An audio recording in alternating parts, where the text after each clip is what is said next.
Hi again, welcome to another video. I'm currently sitting in the VW T4, the one I've been doing the engine conversion on, and I've come up the unit this morning to try and sort out some of the issues.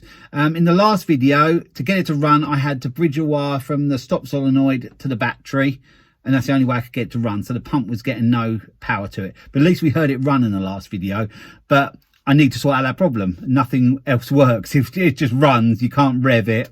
And yeah, so I had to get power to there. Well, that was a very simple fix. I'll show you in a moment what that was.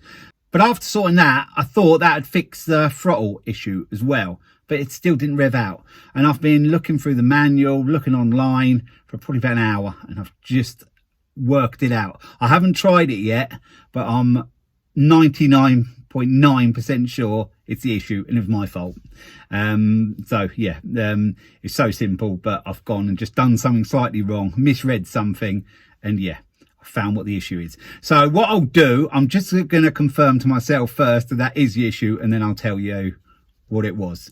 But yeah, I think I'm making good progress now, so yeah, I'm quite pleased. There's still going to be other more minor things to sort out on it, but yeah, not revving out and not running off its own power on the pump was two major issues. So I think this morning I'm gonna have sorted them out. Well, fingers crossed I have, but I'll be back with you when I've sorted out this throttle thing and I'll show you what it was. So I've now sorted out the throttle problem. This is the throttle pot that connects to the throttle pedal, and that just pulls that and twists that round to rev it. And I had pushed the wrong plug through. The one that goes to the air filter, the mass airflow meter, seemed to be the same plug, and I couldn't read the writing very well, and I'd pushed this one, has to go to there, into where the fuse box is, and the other one for the throttle pot was on here, so I got them the wrong way around.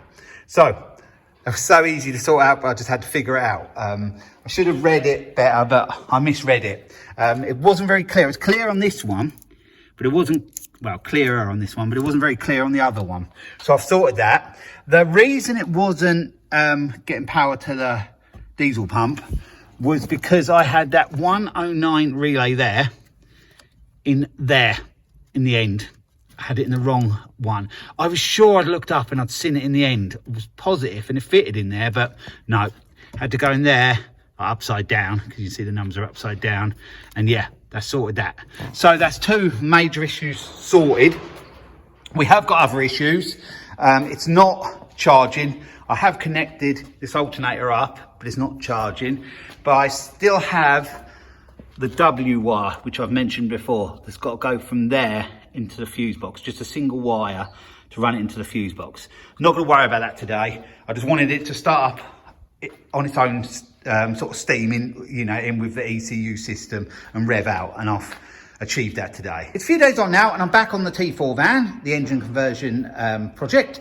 And the other day, as you've just seen, I sorted out the power to the diesel pump, and I got it to rev out as well. Yeah, that was the relay I'd put in the wrong place, and I'd put the plugs the wrong way round. So yeah, we sorted them two problems. Today, I'm gonna see if I can get it to charge. There's the alternator there, and that's the original alternator from my van. When I got the engine, it had the Golf alternator on it, which I didn't need. But I've used the Golf wiring loom up to now, there, and connected it to my original alternator. Well, I've had a chat with the person who did the wiring loom for me, and I don't need that. I've plugged it in. I plugged it into there. That's the wire that goes to the alternator, and that's the wire that goes to the loom. Well, as you can see, I've got another plug in there now. It was blue and blue, but yeah, it's white and blue there. And that goes to my original alternator wiring that's always been on my van. So I think all I've got to do is plug that in to the alternator, and everything should be sorted. The W wire, he says he sorts that out within the wiring loom, what he did. There's just some of it. So yeah, I should just be able to plug that in and it should work. So I've got all that wiring on now. There was that plug there. there's the W one there. The little clip's broken there, so I'm going to have to secure that better, but it should be okay just to try it. And also I bolted that one on. There is the one that come with the Golf engine. I don't need any of that now. So yeah, I thought I was going to need that, but I didn't. So this plugs into there, as you saw earlier. So that should be all good. So what I'm going to do now is put the battery back on and start it up, and then you can hear it rev out, and we'll see if them lights go off. So yeah, let's hope they do. So I'm in the van now, and I'm just about to start it up. So we'll turn the ignition on, and I want that light there, the battery one, to go out when I start it. So let's turn it over and see if it does go out. And it does, and the rev counter works. Look at that. Oh, well pleased with that. That is the temperature. There's no coolant in it, so that's the temperature sensor, so that's not a problem. But yeah, well pleased with that.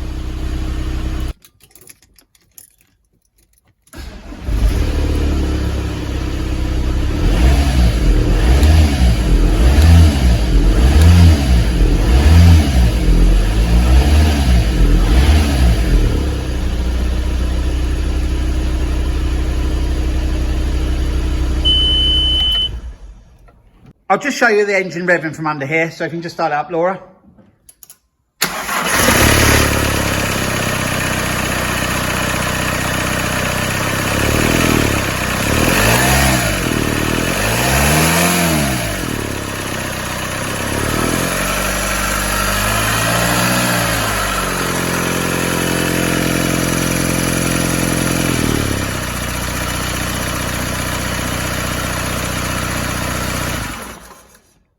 So now the engine conversion is more or less sorted, really. There is some other little bits I've got to do, but they're not going to affect the running of it. So all of that side of things seems to be good. And the oil light did go off as well. I didn't mention that. That went off as well. So I don't think I'm going to have to change the oil switch. So that's another result. One less job to do. So what have I got to do on this now? Well, I'm going to make a bit of a list of what I've got to do on it, because there's lots of little bits and pieces to do. I've got to change the rocker top, the rocker cover, the whole lot, because on the old engine it had a pipe to come up there. This one, it's at a funny angle when you pour the oil in, because the engine is at a bit of a leaned angle. So the other one has a big pipe, probably comes up about that high. And yeah, I'm going to change that over, and I've got a new rocker cover gasket there. So that'll be one job to do. I've got to just double check the tension and everything under here, and then I can put the top part of the cover, cam belt cover on. I've got to do the power steering. The belt isn't on, but that's where the belt goes, and then the power steering pump is just behind it. So I've got to do that. And I've got the reservoir and all that to bolt up behind the front panel. So I've got to sort out all of that. Another job I've got to do is that pipe there should have a vacuum pipe into it. That pipe there. It's still on the one that come with the Golf engine. But this is the one that was originally on the van, but I can't plug it in. I think I mentioned that in the last video. So yeah, it's a bit soft to sort of try and put a little pipe into it, unless I could get in it and then sort of bolt it from behind. I'll see what's available to do that. That fits really nice, so I would like to keep that. Much better fitting than that one, because I think I've got a sort of put a bit of pipe over the end of that or something. I think it clicked in before or something, but this is a nice fit. So I probably will see if they do a little pipe that I could bolt in this pipe, but I'll deal with that. So it didn't really seem to make much difference when it was running. The management light weren't on or anything, but it should be going to there. So that's where I will take it to, and I will get that done. And then we've got to sort out the intercooler. That's the one that come with the engine, the intercooler there that come off of the Golf originally. People use different ones. I've heard them use Mercedes Sprinters, they're L200s, Mitsubishi L200s, and then the ones off of the T4 2.5 TDIs, and they use them as well. I think sometimes they fit them up here, sometimes they fit them behind the bumper. But I'm going to use this one because I'm on a bit of a tight budget with this project, and I can't spend too much money on it. So I'm going to see if that will bolt along there. I think that'd be about the best place for it. Then I've got to sort out some piping for it. I have got some piping. I might have to buy some piping. I'm going to look into that, but that's quite an important job to do. At the moment, I've just piped it round, so I haven't had to use an intercooler, but yeah, the engine should have an intercooler and I will get that set up on it. Also, we've got the coolant system to sort out, but the radiator goes along the front panel, so that's why I haven't got involved with that yet. I want to do things in stages, probably the power steering first, then the intercooler, because they're right down there. Along the way, I'll do the rocker top like I mentioned. Oh, also, I've got to put the bracket on there for the ECU, so that's another job to do. Then I will be getting there then. I've got to tidy up the wiring loom a little bit. They were the wires I had to take out of the old loom that went from the coolant tank, so they've got to be taped in with the loom to tidy it up. Then I can sort of fit all that in permanently then, but that, yeah, I've got to sort of work out how I'm going to fit that all around. I think that just tucks behind the brake servo. So yeah, I'll tidy all that up. Have these to fit on as well. So yeah, lots of little bits to do. The gearbox, I've never tested. If you remember right back when I started doing these videos, I mentioned that the gearbox I'd bought about probably 5-6 years ago, cheap on eBay, and I'd never tried it. I was told it was good, so when I did the conversion, I decided to go with that one because my old gearbox had a bit of a synchro issue, and also it did whine in 5th gear. So I've just gone for it and put this one in because I had it. Hopefully it's okay, because it'll be a very cheap gearbox. I think it cost me £85. I had to pay a little bit to have it picked up, but yeah, if that's all good, that'll be a good result. If not, if it whines a little bit, I'll have to just sort that out at a later date. And also I've got to check the oil on the gearbox as well, because I haven't done that yet. So I've got to do that. Oh, there's one thing I forgot as well.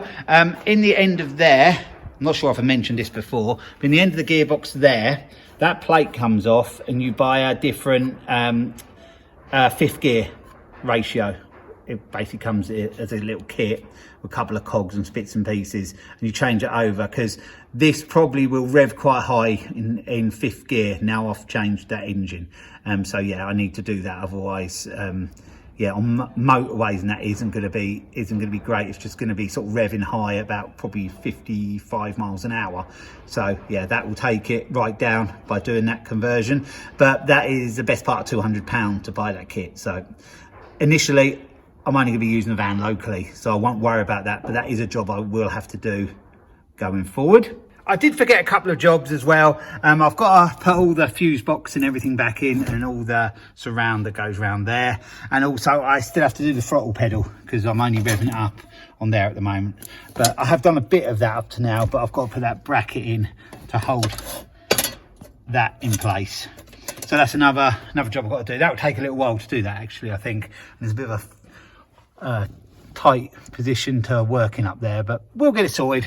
Also, I've got to sort out a battery as well, because this battery is just all wrong for it. I took it off my Subaru. It's supposed to be there. The leads won't fit there because the battery's a high battery. So I've got to sort out a battery for it. I don't think I've got one, and I think one for it is about £90. So yeah, that's another expense. But yeah, I'm really pleased at the stage I'm at. Things should be pretty easy from now on, really, to get this sorted. It's just a lot of fiddly little things like I've shown you, and in the next video I'll show you me sort of probably a bit of an overview of me sorting all them bits out, and then yeah, we'll be getting a lot nearer to being able to get this off the ramps and yeah, out to try it out and see what it performs like. So I'm going to leave the video there. So thanks for watching, and I'll be along with another video again soon. So bye for now.